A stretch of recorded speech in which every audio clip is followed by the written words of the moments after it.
Hi అండి, welcome to my channel my village life style vlogs. కొత్తగా కనుక channel చూస్తుంటే ఛానల్ సబ్స్క్రైబ్ చేసుకోండి. ఈరోజు వీడియో అయితే 2 డేస్ది కలిపి పెట్టేస్తున్నాను. నా మార్నింగ్ రొటీన్ ఎలా ఉంటుందో మీకు చూపించాలని వీడియోని అయితే స్కిప్ చేయకుండా చూడండి. అలాగే వీడియో నచ్చితే లైక్ చేయండి. ఇక మార్నింగ్ అయితే ఫస్ట్ పూజ అయితే అయిపోయింది, ఆ తర్వాత వంట అయితే స్టార్ట్ చేశాను. ఈ మధ్య పెద్దగా వీడియోస్ ఇట్లా అందుకే పెట్టట్లేదు, చాలా డేస్ అయిపోయింది. ఈ వీడియోస్ కూడా తీసి ఇంకా లేట్ అయిపోతే బాగోదని చెప్పి ఇంకా 2 డేస్ది కలిపి కొన్ని అయితే పెట్టాను. కొన్ని మీకు అవసరం లేనిది నేను చూపించాలనుకోలేనివి అయితే ఇంకా తీయలేదు. ఇంకా నా మార్నింగ్ రొటీన్ అయితే ఫుడ్తో స్టార్ట్ అవుతుంది కదా, ఇంకా టీ అయితే పెట్టేశాను. ఇంక ఈరోజు రైస్ కుక్కర్లో వండేస్తున్నాను, ఎందుకంటే నాకు కొంచెం బయటికి వెళ్ళే పని ఉంది. అందుకని చెప్పి ఇంకా ఏకంగా రైస్ కుక్కర్లో పెట్టేశాను. లేకపోతే 2 సార్లు వండుతాను రైసు నేను ఎండెక్కిన తర్వాత, ఇంకా అప్పుడు కుదరదని రైస్ కుక్కర్లో ఏకంగా పెట్టేశాను. ఇంకా టీకి పాలు తీసేసి ఇంకా మిగతా పాలన్నీ మామూలుగా కాసేస్తాను, పక్క పొయ్యి మీద పెట్టేస్తాను. అది బయటికి వెళ్ళాలని చెప్పాను కదా, డోక్రా మీటింగ్ కోసం 11ంటికి అలా రమ్మన్నారు. అలా చెప్తారు కానీ మనం అందరం వెళ్ళేసరికి ఇంకా ఎక్కువ టైమే పడుతుంది. వాళ్ళు 11ంటికి చెప్తే మనం 12ంటికి వెళ్ళొచ్చు, అంటే వాళ్ళు కూడా రావాలి కదా బయట నుంచి, కొంచెం ఎక్కువ టైం పడుతుంది. కొంచెం స్లోగానే వెళ్ళొచ్చు అందరూ ఒకరు వచ్చేసరికి. కానీ వెళ్ళిన తర్వాత అక్కడ చాలాసేపు ఉండాలి. ఇంక ఇక్కడైతే ఇడ్లీ పెడదామని రేకులు నెతుకుతున్నాను. రాత్రి తోమేసాను సామాలు, అడుగున ఇడ్లీ రేకులు ఉండిపోయినాయి. ఈ స్టీల్వి తీస్తుంటే ఎంత సౌండ్ వస్తుందో.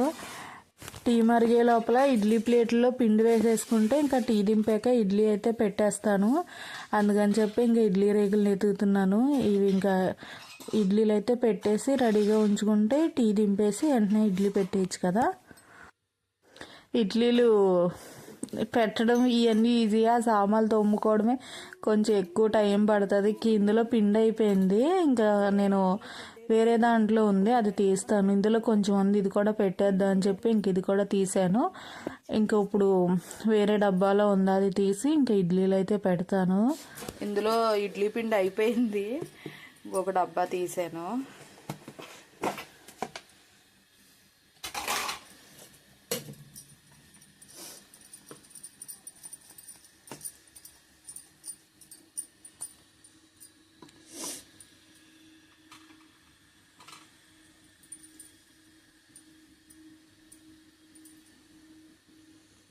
జీతు, మోటార్ నిండిపోద్ది చూడమ్మా.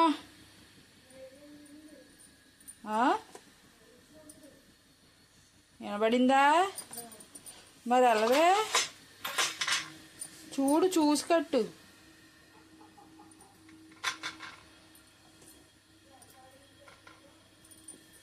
ట్రైనా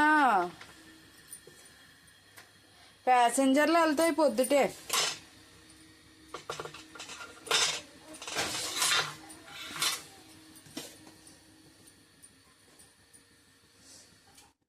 నిండిపోయిందా?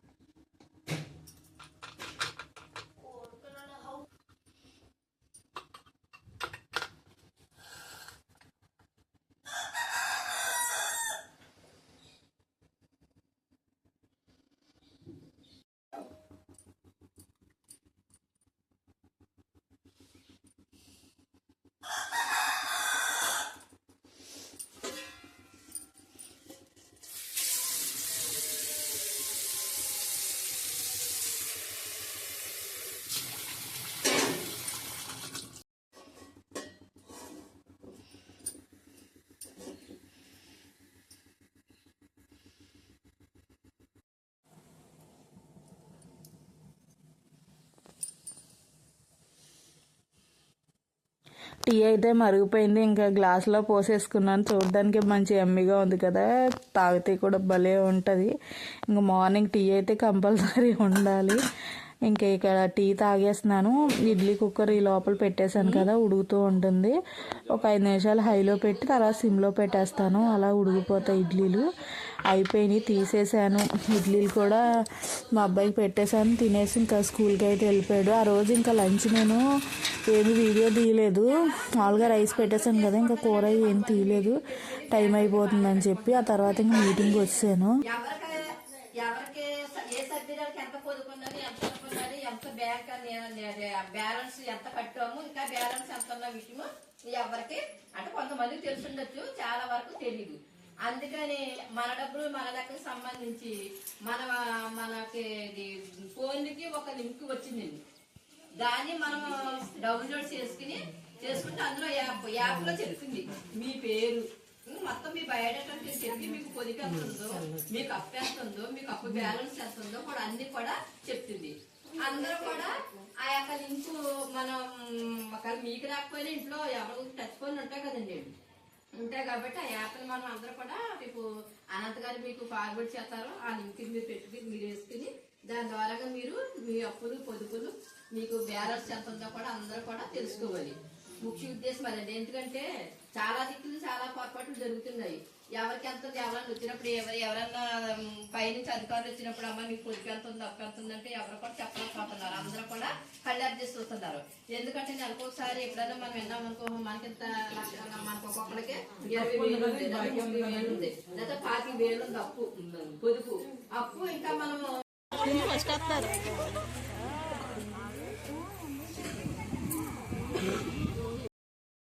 ఇంక మీటింగ్ అయిపోయాక ర్యాలీ కింద ఊరికిన అక్కడే కొంచెం వీడియో కోసం అలా నడవమన్నారు. ఇంకా అది అయిపోయాక ఇంటికి వచ్చేసాము. మీకైతే డైరెక్ట్గానే పెట్టేశాను కదా మీటింగ్ ఎందుకు ఏంటి అని చెప్పి. మధ్య మధ్యలో అలా మీటింగ్స్ పెడుతూ ఉంటారు. రీసెంట్గా జాయిన్ అయ్యాను, అంటే రీసెంట్గా అంటే 2 ఏళ్ళు అయిపోయింది రండి. నేను కూడా ఖచ్చితంగా ప్రతి నెల మీటింగ్కి వెళ్ళాల్సి వస్తుంది. ఇంక ఇదంతా నెక్స్ట్ డే కూడా డైలీ ఎలా ఉంటుందో అలాగే ఉంటుంది. కాకపోతే నిన్న ఇడ్లీ పెట్టాను కదా, ఈరోజు ఇడ్లీలో ఏం చేశానంటే క్యారెట్ వేసాను. ఓన్లీ ఇడ్లీ ఎందుకు అని చెప్పి క్యారెట్ కానీ ఏదైనా వెజిటేబుల్స్ వేసుకోవచ్చు కదా, ఆకుకూరలు కూడా వేసుకోవచ్చు, బాగుంటాయి. ఇంక ఈరోజు అయితే క్యారెట్ వేసి ఇడ్లీలు చేసాను. అలాగే ఇందాక చూపించింది పాల మేగడ, ఒంటికి రాసుకోవడానికి. మా అబ్బాయికి రాద్దామని చెప్పి మేగడ తీసి ఉంచాను. అంటే శీతాకాలం కదా, మధ్య మధ్యలో మేగడ రాసుకుంటే చర్మం పగలకుండా అయ్యి ఉంటుందని చెప్పి ఇంకా మేగడ తీసి పక్కన పెట్టాను. ఇంక ఈరోజు బెండకాయలు వండుదామని చెప్పి బెండకాయలు అయితే కడిగేసి ఉంచుకున్నాను. ఇంకా బెండకాయలు కూడా లాస్ట్కి వచ్చేసినాయి. మీకు కాయ చూస్తేనే తెలిసిపోతుంది, ఆసుకుంది, ఒక పురుగు కూడా ఉంది. చూసుకుని జాగ్రత్తగా కోసాను. అంటే సీజన్ అయిపోయేసరికి ఇంకా ఎలాగైనా పాడైపోతాయి కాయలు, అందులోనే మనం మందు కూడా వేయట్లేదు కదా, పురుగు అయితే పడుతుంది. ఇంకా చూసుకుని కోసేసుకోవడమే. ఆ పోయిని తీసేసి ఇంకా బెండకాయ వేయించేసి రైస్ వేసి కలిపేశాను. ఇంకా మళ్ళీ విడిగా ఎందుకని చెప్పి కొన్ని రెసిపీస్ అంటే ఫ్రైలు లాంటివి కలిపేసి పెట్టేస్తాను. ఇంకా పెరుగన్నం, ఇంకా బనానా పెట్టాను స్నాక్స్ కింద కానీ, లేకపోతే నార్మల్గా టిఫిన్ కింద తింటాడని చెప్పి. ఇంక ఈరోజు అయితే పళ్ళు అతను అమ్మడానికి వచ్చాడు ఇటు. నేను ఇవి ఉన్నాయి కదా కాశీరేగిపళ్ళు తీసుకున్నాను. ఎందుకు తీసుకున్నానా అనిపించింది. నాకు చాలా ఇష్టం కాశీరేగిపళ్ళు. సరే చాలా రోజులైంది, ఉప్పు కారం వేసుకుని తింటే బాగుంటుంది కదా అని తీసుకుంటే పురుగులు, కాయ పచ్చిగానే ఉంది కదా, అయినా సరే పురుగులు ఉన్నాయి. అసలు తినలేదు నేను. ఒక 2-3 కాయలేమో తిన్నానంతే. ఇంకా పురుగులు ఉన్నాయని చెప్పి పడేసాను అన్నిని. ఇంకా ఈ నల్ల ద్రాక్ష పళ్ళు ఇప్పుడు సీజన్, ఈ నలిపే దొరుకుతున్నాయి, వైట్ గ్రేప్స్ రేట్ అయితే కనుక్కోలేదు. కానీ ఇవి మాత్రం ఎంత పెట్టుకున్నారని అడిగాను. 50 రూపాయలు పెట్టి తీసుకున్నాము. అస్సలు వేస్టింగ్ అంతే, అసలు పని చేయలేదు. కొన్ని కాయలు ఉప్పు కారం పెట్టుకుని కోసాను. నెక్స్ట్ వీడియోలో వస్తుంది అది కూడా, నేను తీసాను వీడియో. ఆల్రెడీ కొన్నప్పుడే కొన్ని బాగలేదు, కొన్ని కాయలు బాగున్నాయి. అసలు పచ్చికాయలు పురుగు ఉండకూడదు, మరి పచ్చికాయలో కూడా పురుగు ఉంది. అంటే ఇంకా అన్ని కాయలు నేను ఓపెన్ చేయలేదు, చూసిన కాయలల్లా పురుగు ఉంది. ఇంకెందుకు ఆ పురుగుల కాయలు అని చెప్పి ఇంకా పడేసాను. మీరు మాత్రం చూసుకుని తినండి. ఏ ఫ్రూట్ కొనుక్కున్నా ఇప్పుడు పురుగులు ఏందైతే ఏ ఫ్రూట్ ఉండట్లే, జాంకాయలు ఏంటి ఏదైనా ఉంటున్నాయి. మనమే కేర్ఫుల్గా కొనుక్కుని తినాలి అంతే. ఇంక ఈ వీడియోని కూడా ఇక్కడితో ఎండ్ చేస్తాను. ఈ వీడియో నచ్చితే కనుక ప్లీజ్ లైక్ చేయండి. అలాగే కొత్తగా ఛానల్ చూస్తుంటే ఛానల్ అయితే సబ్స్క్రైబ్ చేసుకోండి. Thank you for watching. మళ్ళీ మరో వీడియోతో కలుసుకుందాం. Bye bye. మీకు ఎంతమందికి ఈ పళ్ళు ఇష్టమో కామెంట్ చేయండి. బాయ్.